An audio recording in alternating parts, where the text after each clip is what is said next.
Et bonjour tout le monde, c'est Arco. Aujourd'hui dans cette vidéo, on va aborder le sujet des allumages bridés sur Peugeot 103. Donc dans ma vidéo du Herzal T6, j'avais pu constater que mon allumage bridait vers 8000 tours minute. Donc sur Peugeot, si votre allumage bride, vous avez deux possibilités.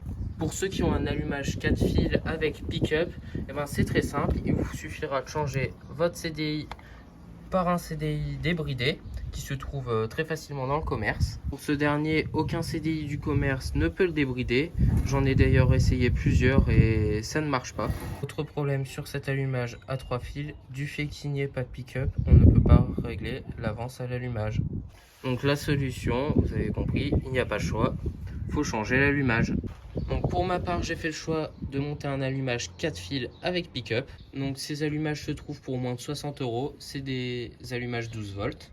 Donc le problème sur ma Vogue ayant ce régulateur de tension, le montage n'est pas totalement plug and play. Donc à la base, c'était une grosse cosse 4 fils que j'ai coupée. Pour le montage, il suffit de monter cette cosse là sur la borne du positif et c'est une masse sur une masse de la Vogue. Donc pour pouvoir avoir mes phares, mes clignots, mon klaxon, enfin mes feux et tout, je vais prendre cette cosse là que je vais intégrer sur ces 4 fils. Donc on va couper ça. Donc voilà. Sur ces 3 fils, je vais garder donc le fil vert qui est la masse, le fil jaune qui est l'alimentation. Et donc pour le fil rouge, c'est le fil qui gérait l'ancien CDI. Donc je vais l'enlever. Donc voilà les 4 fils de l'allumage. Donc ces deux fils là sont des masses et ces deux fils là sont des fils d'alimentation. Donc pour refaire mon faisceau, je vais utiliser ce genre de cosse avec un pistolet d'air chaud. Donc voilà, j'ai fini de chauffer. Ce qui est bien avec ces cosses, c'est qu'elles sont bien étanches et la petite bille d'étain fait bien la soudure. Et voilà, mes soudures sont faites.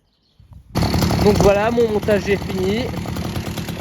Donc comme on peut le voir, j'ai bien mes feux, j'ai bien mes clignotants, j'ai mon éclairage. Donc c'est tout bon. Donc pour faire un montage propre, je vais recouvrir le faisceau avec un scotch noir. Et puis mon montage sera propre et fonctionnel. Admirez un peu la qualité du travail. Bon il n'y a plus qu'à voir ce que ça donne sur la route.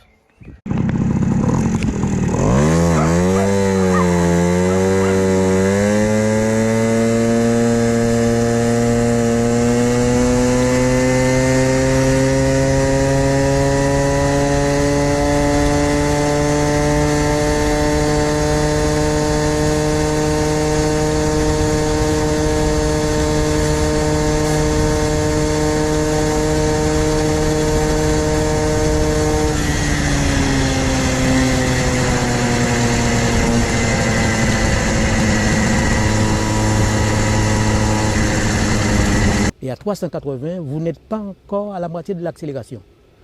Donc voilà les courbes. Donc en rouge, on a l'allumage bridé et en bleu, l'allumage débridé. Donc comme on peut le voir, il y a une très grosse différence de vitesse de pointe. On a un gain de presque 10 km/h.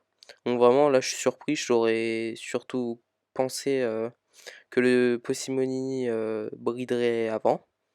Mais du coup je suis plutôt surpris de ce résultat. Après, je pourrais peut-être gagner un peu en calant l'allumage différemment, car là, il est calé par rapport à la clavette, donc il est d'origine. Et aussi, je trouve que, du coup, pour moi, la config est terminée. C'est une Vogue qui est pas mal, qui paye pas de mine, mais elle a beaucoup de couple, elle est plutôt puissante, et elle est très fiable. Donc, je la considère comme, elle est terminée. Certains d'entre vous m'auraient peut-être conseillé un allumage Moriyama, mais comme c'est un cône électronique, le montage n'est pas possible. Donc comme on a pu le constater, la mob n'est plus bridée à 8000 tours minute, et l'allumage d'origine il peut prendre jusqu'à 11 000 tours minute. Petit rappel de la config, donc niveau transmission on est sur du 1256, donc vario d'origine allégé, donc il a 3 billes. Donc Erzal T3 65 avec culasse d'origine. Le pot Simonini stocké.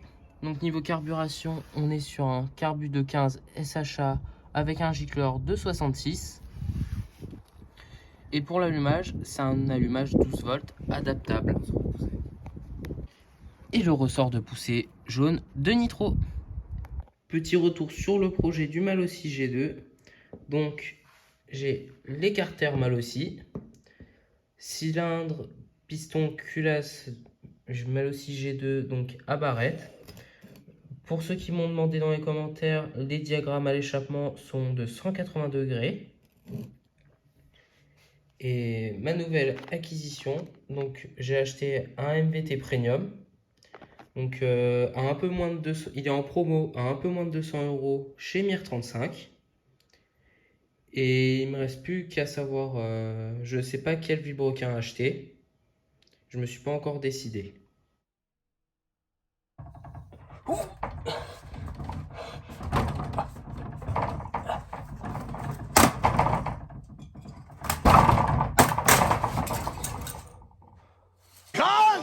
secours! Merde! Oh merde! J'espère que cette vidéo vous aura plu. Abonnez-vous, likez et au revoir tout le monde, c'était Arco.